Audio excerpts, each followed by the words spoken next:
gets on the board. The three in the last minute of the first half, his first points. Rockets held under 40 for the half. Third quarter, trying to get something going.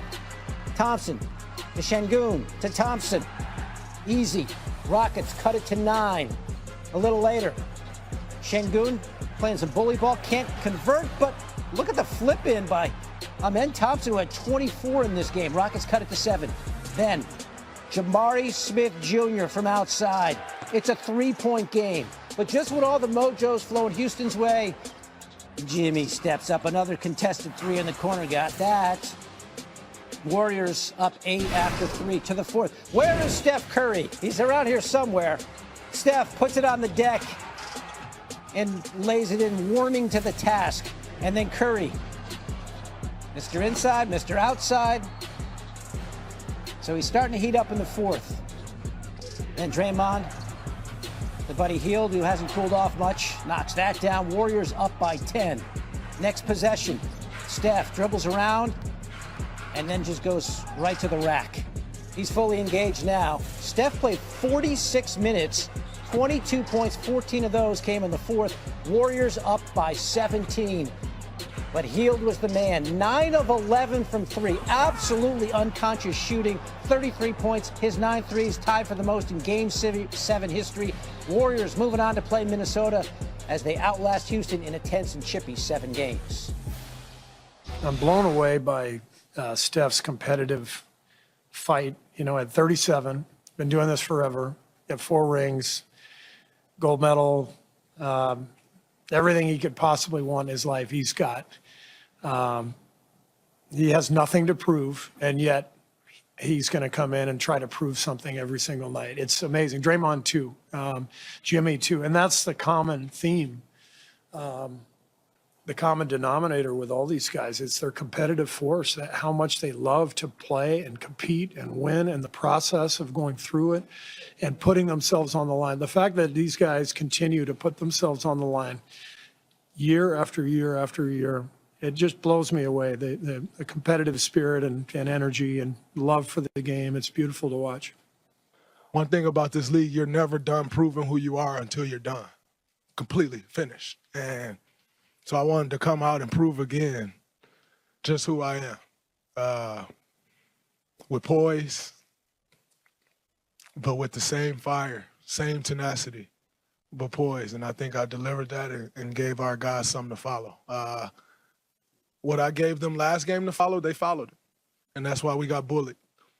But I think I gave them something different to follow today. And that was the message, that was the goal. We got it done. Yes, they did. Steve Kerr now 3-0 in Game 7s away from home. It's the most road wins in Game 7 by any head coach in NBA history. And now the Warriors will face the Timberwolves in the second round while the Rockets go home empty-handed despite being the 2 seed. Here's Ime Udoka. We had our chance. You talked about Jimmy Butler and just the belief that he brought to this team. I think we talked about it a couple weeks ago. If you would have known this back in February, that you'd be here now moving on to the second round, would you have believed it? And what did Jimmy bring to this team?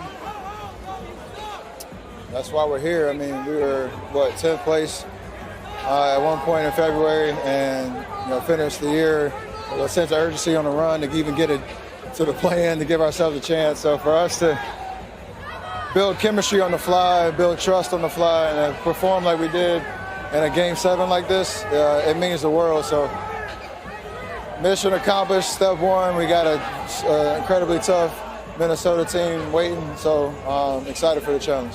Game 7 win. Kendrick Perkins joins the show. And Perk, the Warriors, they really showed that championship DNA closing out this Game 7. What was the key for them in this game? Well, I'll tell you what, that was an impressive series all across the board. You talk about a brawl for it all. But when you look at Golden State and people think of Golden State, they think of offense because you had the greatest shooter that God has ever created. And you think about the Splash Brothers, but they forget about the other side of the basketball and them what they do on the defensive side of things, which helped them win championships.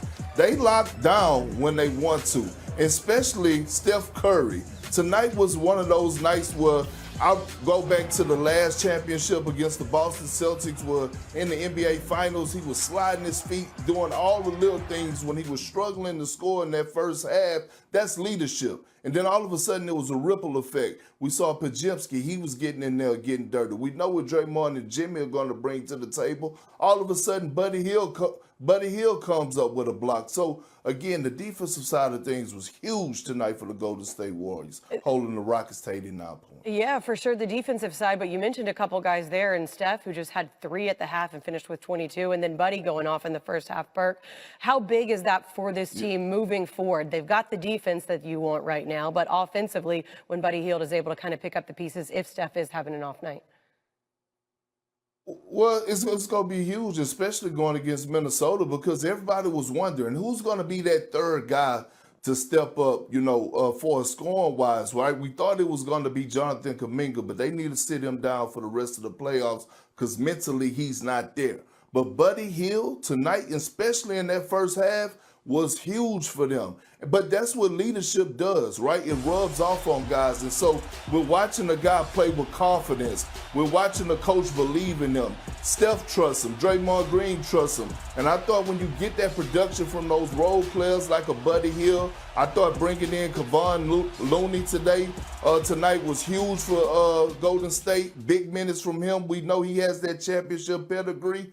It's going to be huge for them going down the line. They're going to need that because Steph and Jimmy, they're going to draw so much attention. You're going to need somebody to step up and take that pressure off of those guys offensively. Definitely was Buddy Hield tonight with those 33 points. When you see him going down like that from the outside, everybody was looking confident out there. On the other side of the things, this Rockets team, they've got a great coach. They've got young talent. What do they need to look for moving forward?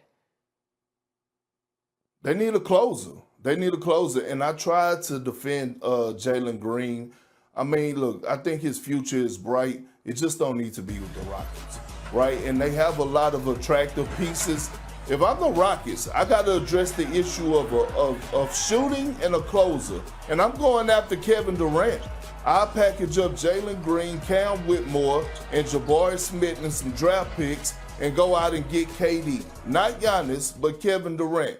And you pair him alongside Amon Thompson, Şengün with Fred VanVleet. You keep Big Steven Adams, and now you rocking with something. They just didn't have enough offensive firepower tonight, especially when the Warriors locked in on Fred VanVleet, who had been, giving them that work over the last 3 games. Finished with just 89 points in this Game 7 loss to the Warriors. They'll look ahead to next season. Warriors, as you mentioned, will look ahead to the Timberwolves on Tuesday. Perk, much more from him. Golden State is moving on to round 2. Welcome to Playoff Central Live. Nabil Querim alongside Dominique Wilkins and Jalen Rose. We got complete post-game coverage coming up right here on NBA TV. That was a bit of an ugly game.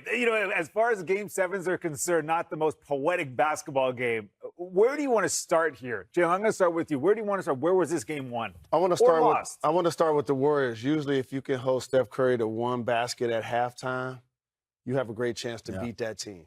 However, Buddy Hield had a historic performance.